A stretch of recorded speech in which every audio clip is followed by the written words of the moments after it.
Good morning. I think a lot of us can relate when we talk about the value of time. My presentation this morning is going to relate in a very personal way to each one of you, as I think we all can remember where we were 5,674 days ago. September 11, 2001. My story as a survivor of 9/11 is one that's still hard to say after all these years. It's one of those life moments that we think about, where were you when that happened? And so today when I talk about the value of time, we can even begin with where the word value came from, the Latin origin of be worth. Be worth. You see, in the next 20 minutes, I'm going to have your attention on September 11th. But for the next 20 minutes, unfortunately, there's a terrorist somewhere that's going to be creating another terrorist attack like what had just happened in London. Or we could talk about the Orlando, or the Boston Marathon, or Sandy Hook Elementary. They just keep going on. And I need your help.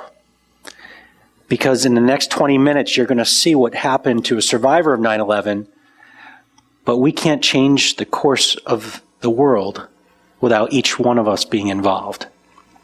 And so as we think about, and I'm going to show you a video, when we think about be worth, I want you to think about how you can be a worth to others, how we can think differently, how we treat each other differently, how there's a very, very clear line between whether we're appreciating life or do we feel entitled to it.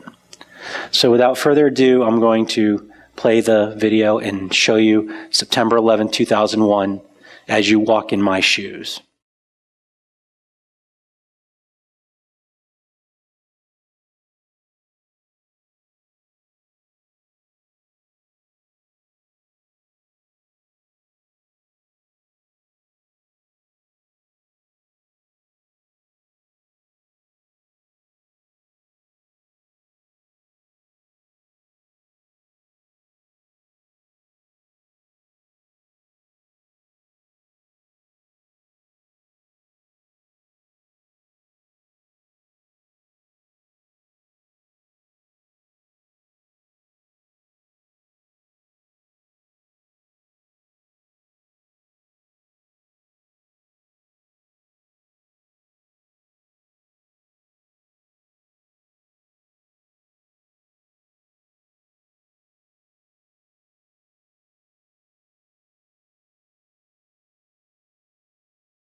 So folks, you don't have to live through a terrorist attack to learn from one.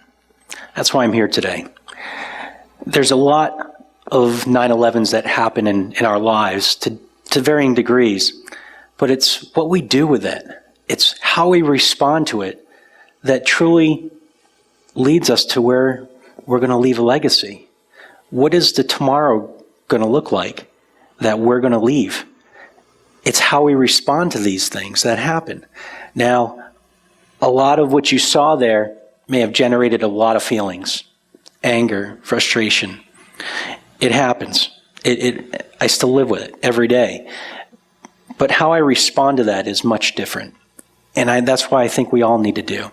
Because in life, we're going to have those 9/11s that happen, obviously to a much lesser degree, but we're going to have that opportunity to appreciate where we are, or are we going to be entitled to how we're going to react? You see, if we're entitled to be angry and entitled to take things into our own hands, we become the enemy that they are. If we instead appreciate all that we have and the gifts that we have in life, we can truly honor that September 11th for those that were lost that day, but also appreciate that a better tomorrow will only come when we change the way of how we do things every day. You know, whether it be sometimes when we're driving and somebody cuts us off, boy, don't we get the opportunity to feel entitled to give them some words of encouragement? Perhaps it's really easy to do so. But when you appreciate that person may be rushing to the hospital because they have a sick child there, that's when we decide to take it to another level. That's when we decide to be different. So in these moments this morning that I have with you, I'm going to encourage each of you to think really hard. Think about the moments that you can no longer feel entitled to what you have, and instead to learn how to appreciate them. So September 11th was a pretty awesome day for me that morning. Beautiful day, skies were blue, went to work. I had a dream job at the United States Pentagon. And for somebody that's from the New England area originally, when you go and tell your buddies back home that, yeah, you work at the Pentagon, that's pretty cool stuff. But when you're down there in D.C. area, you say, yeah, I work at the Pentagon. They're like, big whoop, I work at the White House. So it's not so much the effect, but boy, what a special spot to be able to contribute to your country. And so I was installing data networks in the newly renovated section. And that morning, Bobby Shelby, who you met in the video, and we got together and we mapped out our day, where we're going to be going. And so around 8:30 in the morning, I had a conference call, and that delayed me. You see, sometimes being late for the right reasons is okay. And so that delayed me. And so then this woman that I spoke with called me back not too long after that. And she said, Dan, did you hear about New York? And I said, no, what happened?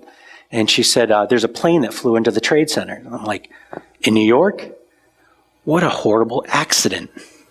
Do you remember when you first heard that?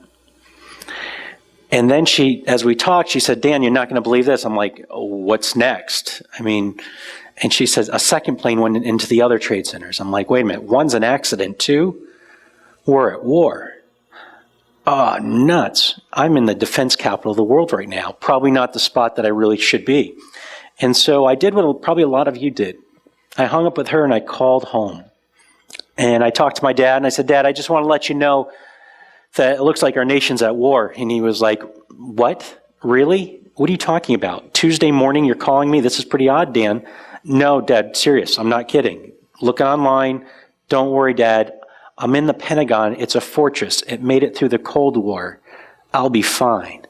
As I'm trying to convince my dad, I'm trying to convince myself. Have you ever been in that situation where you're trying to convince others of something you believe in, and you end up trying to help yourself as you're doing it?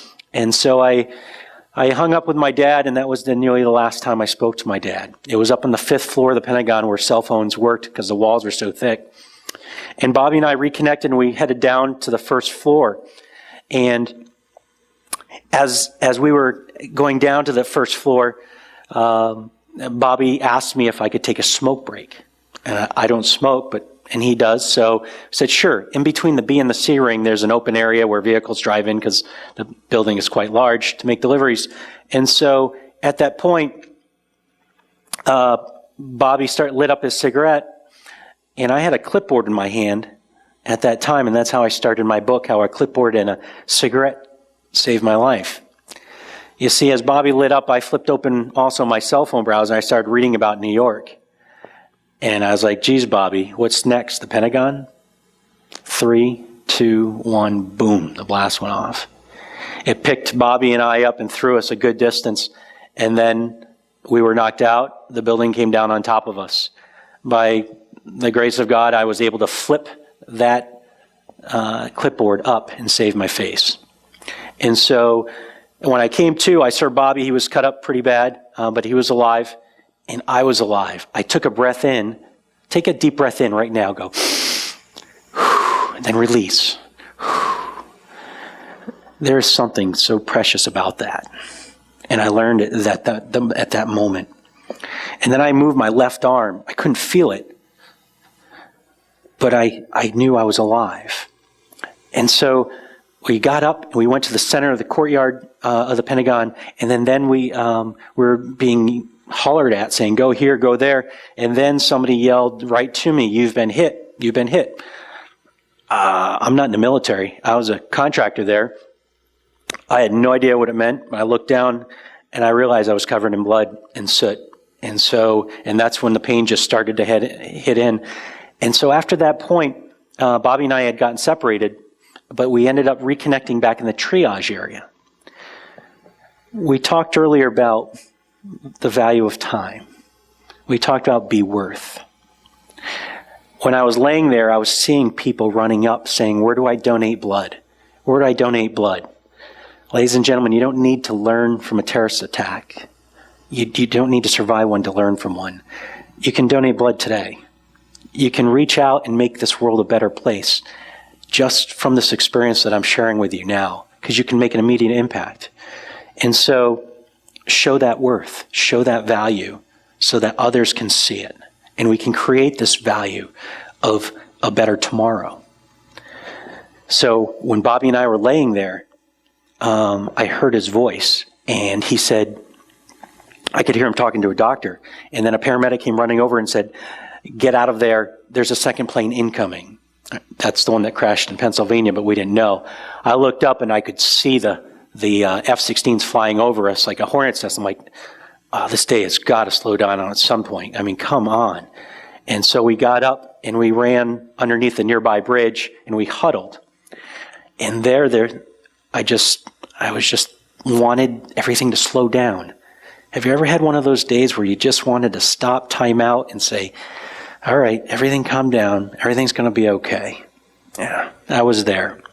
And so this woman named Erin Anderson, she was just sitting at home wanting to do something, to help someone. And she drove up with her SUV. This is a tiny little lady. I thought she worked for Avon or something when I first saw her. And she drove this huge SUV. And she drove in and said, she rolled down her window, and Bobby and I we had reconnected in the triage, so we were sitting on the side of the road there bleeding, and she said, get in, I'll take you to the hospital. You see, there's a little Erin Anderson in each one of us.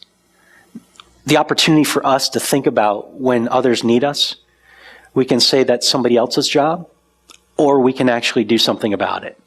If we want to change the world, if we want to create value in others, we have to be the one that's going to get up and do it. And now's the moment. And so as Erin got in, she said, get in, I'll take you to the hospital. I'm like, thank you, let's go. We went off to the Fort Myers clinic, which was nearby. And Bobby had to get transferred to another hospital because he had a shard of glass that went into his head. He's okay now physically, but I was able to stay there at the Fort Myers clinic where they helped me out. The pain was really starting to set in, so they gave me some pretty, well, I can say they're awesome shots now. They helped me feel really good, and I was able to start to comprehend some of the stuff that was going on that day. And so then I called my brother, because you see the cell phones all went dead after the planes hit because the cell phones they were all jammed. And so I called my brother from a doctor's phone, and I said, Jim, what happened? I have no idea. And so he explained about a plane went in, and I said, Jim, grab Mom's Rolodex and call everyone and tell them I'm alive. Imagine getting that phone call. Appreciating every moment. Appreciating. 90 minutes. Now I'm going to ask you to write 90 minutes down on your notepad right now. 90 minutes. Can you do that for me? Write 90 minutes down in your notepad. The value of time. Be worth. 90 minutes it took for my family to know I was alive. 90 minutes. So sometimes we think 90 minutes when we watch an awesome movie, it goes by so quick, doesn't it? You're like, credits? Really? Where did the movie just happen? Or if you end up going on one of those first dates that don't go so well, you know, being a Red Sox fan and she turns out to be a Yankee fan, it just doesn't go so well. An hour and a half can be forever. However, if you're waiting to hear if somebody's alive, like my family, you almost can hear the ticks in your watch, can't you? You just wait. All the things that my family thought about for those 90 minutes. I want you to go home tonight and take 90 minutes. It doesn't need to be all 90, maybe 30 here, 30 there, 30 tomorrow. Take 90 minutes and think of all the things that you want to do in life. And in memory and in honor of the 184 people that died 10 feet from me, do it. Do everything that's on that list. And make sure the most important component on that list is to tell everyone how you feel about them. My mom, if she could just tell me one more time that she loved me. If we could just go on that vacation trip one more time. If we could just go fishing one more time. You have those one more times right now. There's no guarantee of a September 12th for all of us. So take those 90 minutes and do it. I'm going to be closing now with one final story, and I encourage you all to do your homework on those 90 minutes. But I talked earlier about walking in my shoes.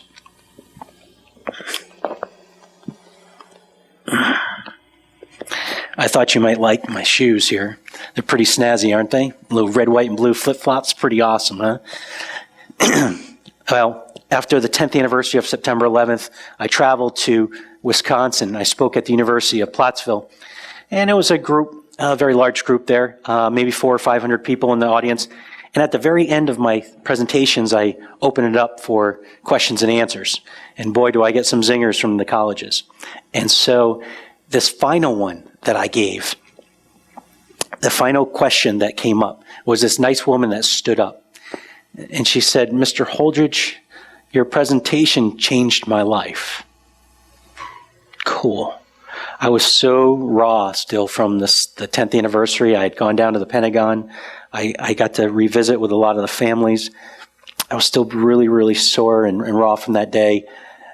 And it felt so good to hear that.